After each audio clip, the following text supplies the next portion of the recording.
Welcome to the Bigwigs Talkshow. We've had a nice guest here, Emma Hardy. Thank you very much for joining us. Do you want to introduce yourself? Yeah, so my name's Emma Hardy and I'm the Member of Parliament for Hull, West and Hessle. Thanks for having me on. Anytime. So we'll dive straight into your past and how you got to the MP route and stuff like that and your story. Can you tell me the sort of story with school life, the hobbies and the grades you got through there?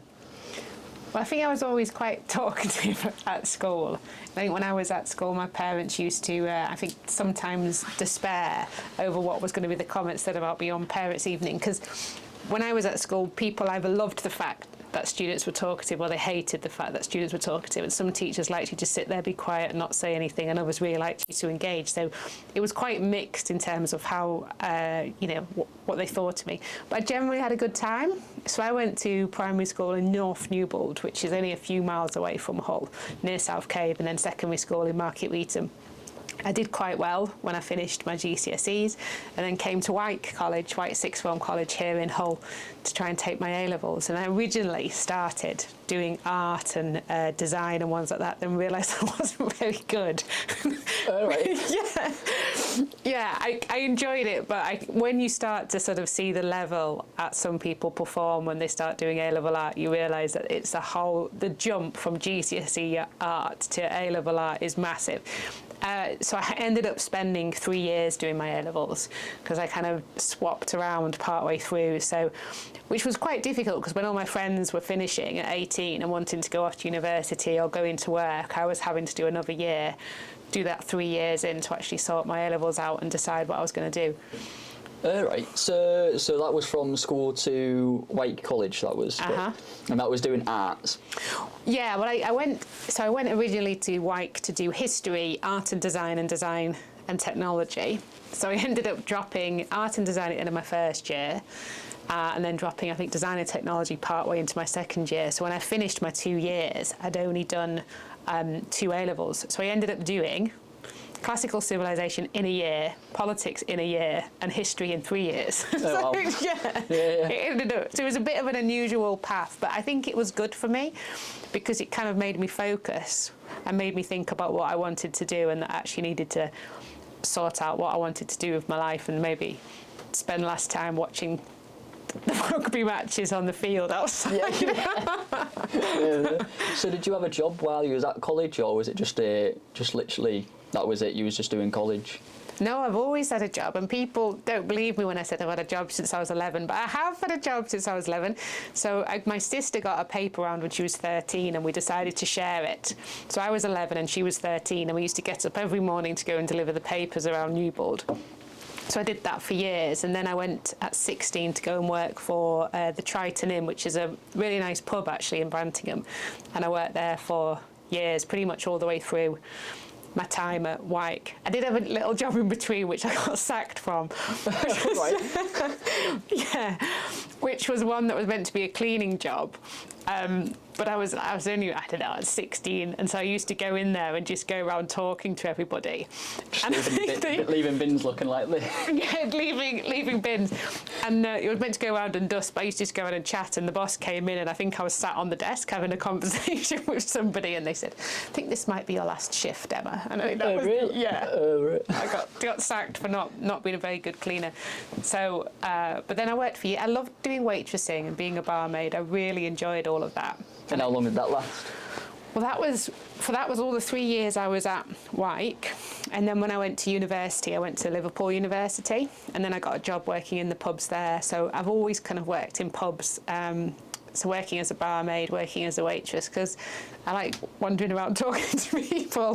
So again, I'm not sure how effective I was as a barmaid. I was more like the one that just used to spend ages chatting to people at the bar and maybe not as much time pulling pints, but I quite liked it.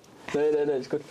So you went to your Wyke, you spent 3 years there. So how old? 3 years. So how old was you when you finished there then? So I'd have been 19. So then you went to university straight away, or did you have like a little... Yeah, so I went to university, so I did surprisingly well. Because I spent 3 years, and as I say, I swapped around, and I did 2 of the A-levels within a year, no one really expected me to do that well.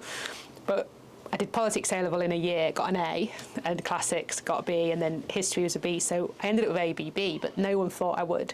So when they did the predicted grades to go to university, they'd done the courses I could do based on what they thought I would get, but obviously I ended up doing better. So I went off to Liverpool University, and I really wanted to go to Liverpool because Liverpool's just awesome. So I had a really good time over there. No, nice.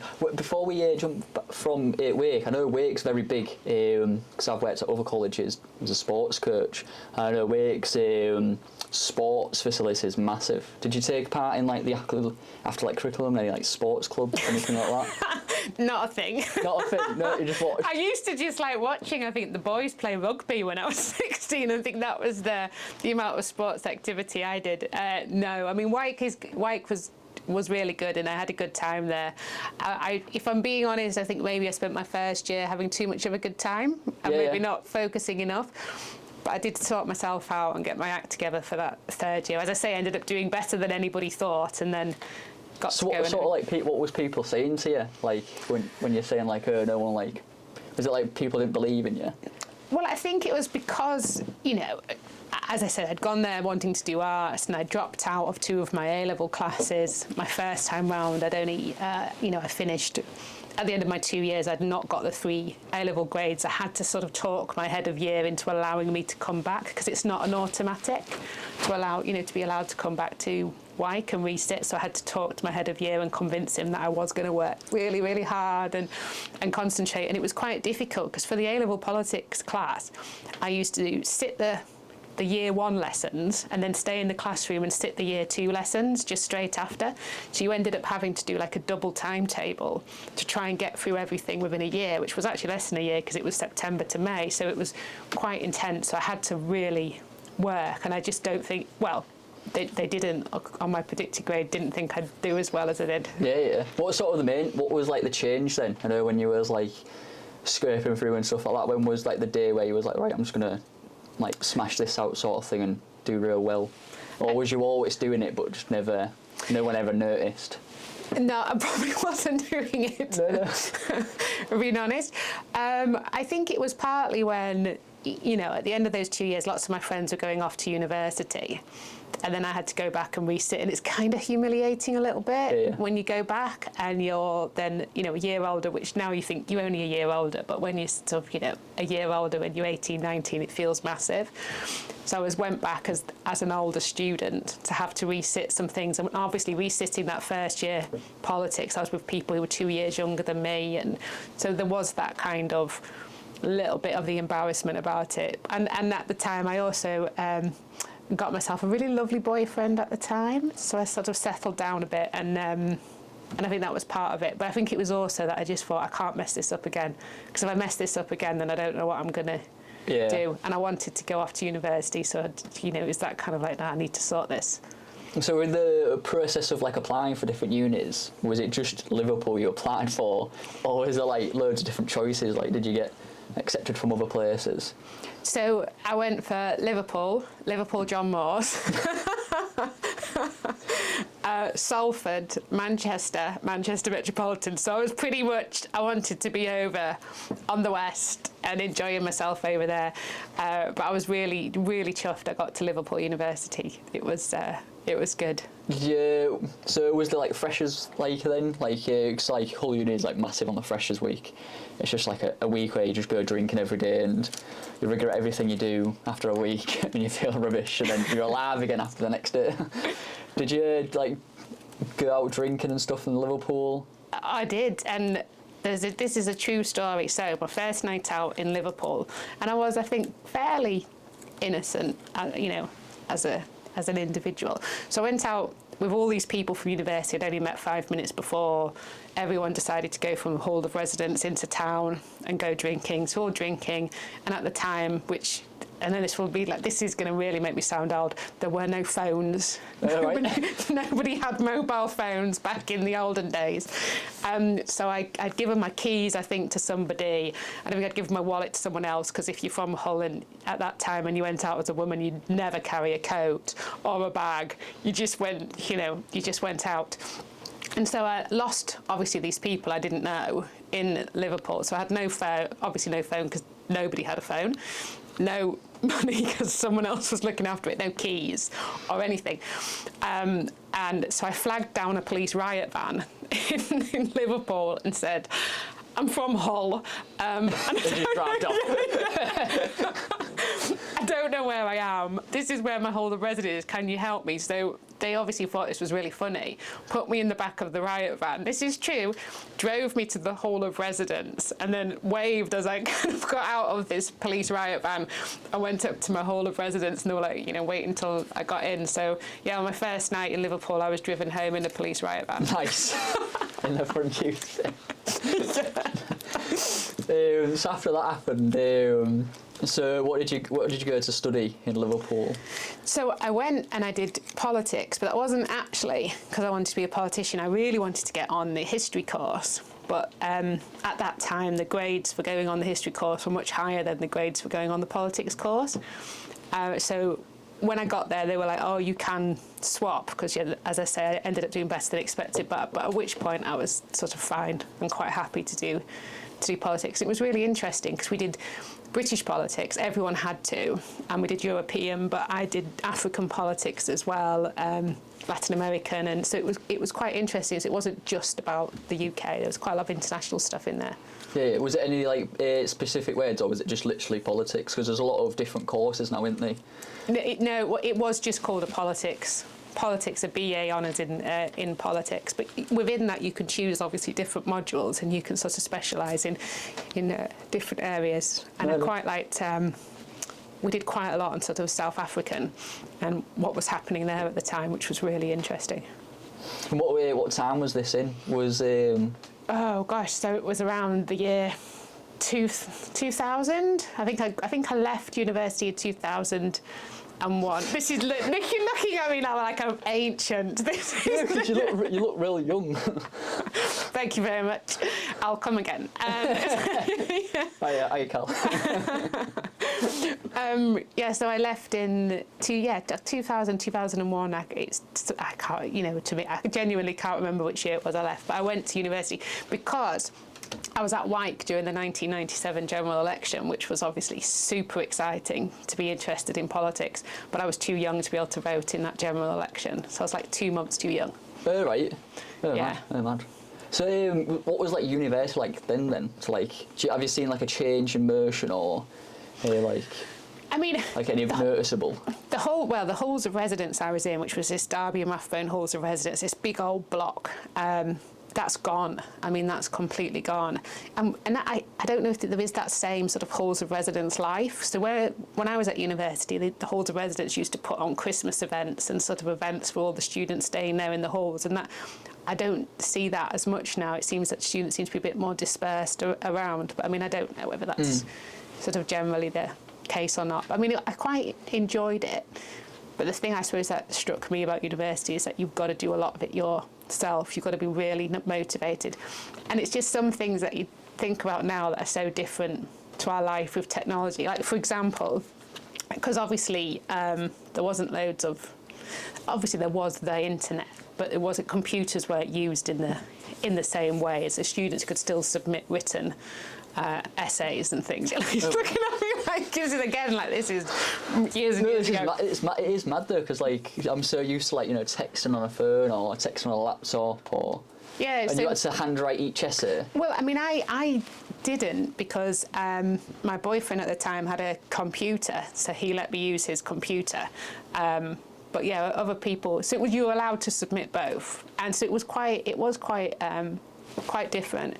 And going down to the sort of library and accessing lots of the text, obviously that was all done more physically. And the ones that were most popular, you were only allowed for 30 minutes, because there was always a queue of people waiting, to take these books out. You could have it for 30 minutes, which was really to just run to the photocopy and photocopy it, and that was all you had a chance to do in your 30 minutes. You were allowed certain text. So I think the way students learn, I mean, it must be different now, because we had to physically maybe be on campus more to access, the text that we needed and the books that we needed and the resources we needed. Whereas now, I think with technology, I guess students can be anywhere and access that same material. Whereas when I went to university, you had to physically sort of be there a lot more. Because I can access everything in my studies on Canvas. you just go on like a module, and like literally like everything's on there. So it's like sometimes it feels like, oh, what's the point of going to the class, because they're just reading this slideshow that you've already seen. That I'm looking at.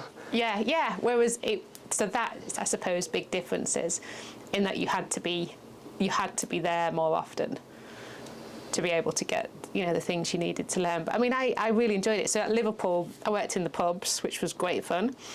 Do you know what the pubs were called? Yeah, the Richmond Tavern was the pub I worked in. It was a Labour conference this year. I was in Liverpool, so I went back to the Richmond Tavern for a drink. Yeah, just to see what was the same or what was different. So I was there for a few years. But I also started working in children's nurseries. So I worked in this one called Child's Play, which was just up the road. So I used to do 20 hours in the pub, and then I'd also do shifts in the children's nursery as well. So I did a heck of a lot of work, because I suppose it's like now, you know, as students, you've got to pay for So was there like student finance back then, or is this new?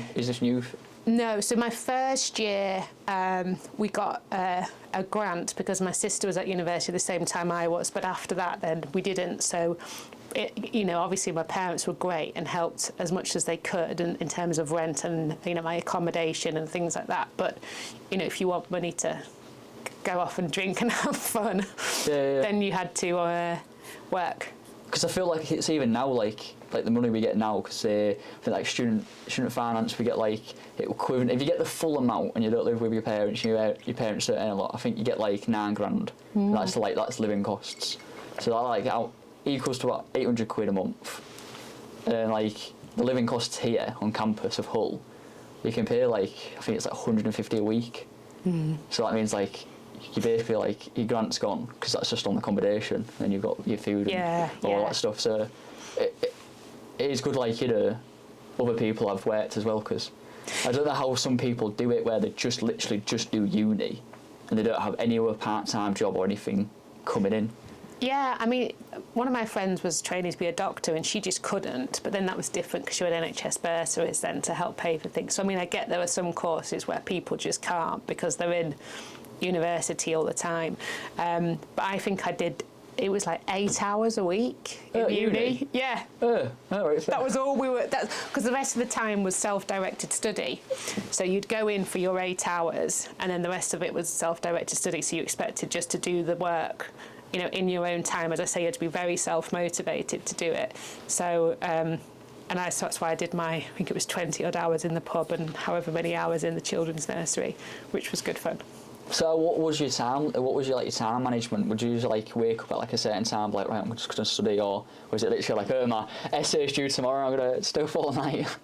Well, I was quite, I don't know, I am quite self-motivated, and so I do, you know, I can get my head down, and when I get in the zone, and I'm still like this now, I like quiet. I don't like anyone disturbing me. I'll get in the zone, and then I'm just like, I can do it, and I'm on it. And that's how I sort of ended up working that last year for my A-levels. And again, when I got to university, I'd just go to the library and find somewhere quiet to sit, and then just like work for a few hours and things. But and I did, you know, it went well. I did all right. No, that's good. So then when you finished university, what was the next step after that then, when you've got your degree? Well, I wasn't really sure what to do with myself, and I think lots of people aren't when they finish uni. And my sister was living, I've got two sisters, my older sister was living in Leeds. And so I kind of literally rang her and I was like, can I come live with you? And she was like, all right, yeah, okay, you can come. So I sofa surfed in her flat for a while with her. I mean, she's partner Simon, who she's been with now, you know, since I was 20, so 23 years. So Si's been used to me being like a permanent feature in their relationship at the beginning, as I just lived in her flat. And so I thought I didn't really know what to do with myself, because I don't want to go home. I don't really know what to do now I've finished university. So I got myself a room in a different house eventually, so I could leave my sister's sofa. Yeah, no, she didn't kick me out. But just so I could leave her sofa. And then I worked in Headingley Taps, which was a pub in Headingley, and I worked in Kindercare Day Nursery. So I got a full-time job working in a nursery. And then I used to work in the pub on the evening as well.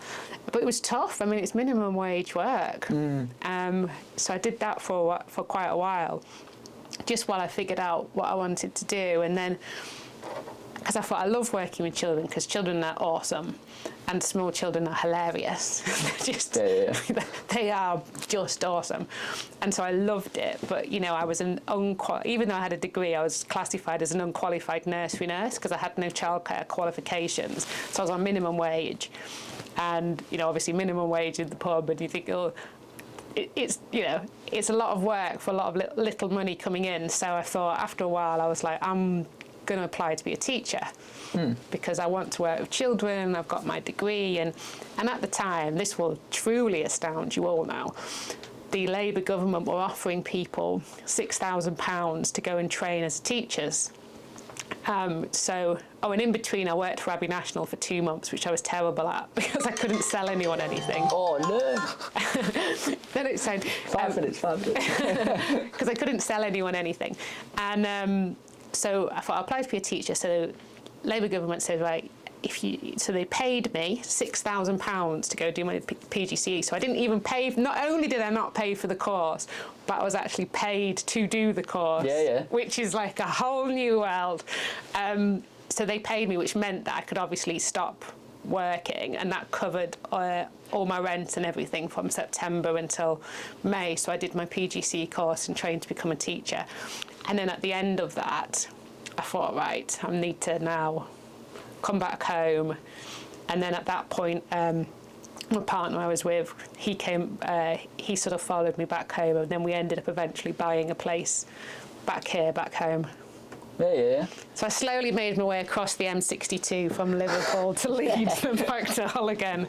So there was just draws you back in. You can never escape the force field of Hull. So with your teaching then, where did you used to teach once you got that? So when I'd finished training in Leeds, which was interesting, training in the city Leeds, I then got my first job in Immingham, in a place called Allerton Primary, which is just across the water in Immingham. So I did there for about a year and a bit, and then I got a job in Willerby primary school. So I was there for about 11 years as a primary school teacher. And then what was the transition to get where you were now then?